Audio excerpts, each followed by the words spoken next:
বগুড়ার বুকে এক দীর্ঘশ্বাস, এক অপেক্ষার বেলা। এক সময় যেখানে ছিল জনসমাগম, উল্লাস, স্বপ্নের প্রতিধ্বনি, সেই শহীদ চান্দু স্টেডিয়াম ছিল নীরব, নিষ্প্রাণ।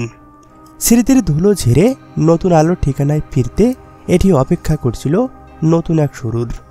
কিন্তু প্রতিটি প্রতীক্ষারই একটি শেষ আছে। বগুড়ার ক্রিকেটপ্রেমী মানুষের দীর্ঘদিনের স্বপ্নকে বাস্তবে রূপ দিতে শুরু হলো এক মহাযজ্ঞ। আধুনিকতার ছোঁয়ায় এক আন্তর্জাতিক মানের ক্রীড়াঙ্গনে পরিণত হওয়ার প্রক্রিয়া শুরু হলো।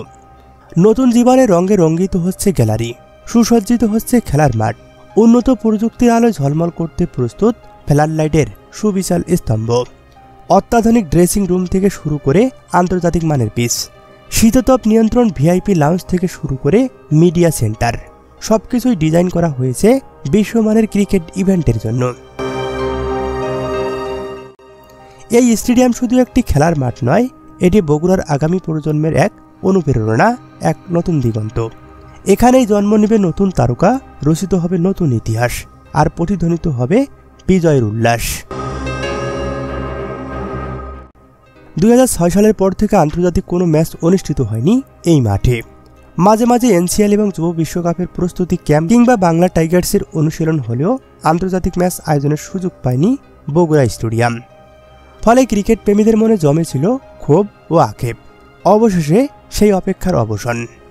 আফগানিস্তান অনূর্ধ্ব-19 দল 5 ম্যাচের ওয়ানডে সিরিজ খেলতে 20 অক্টোবর বাংলাদেশে আসে। একই দিনে তারা আসে বগুড়া শহরে। 22 অক্টোবর থেকে শুরু হবে 2 দলের অনুশীলন।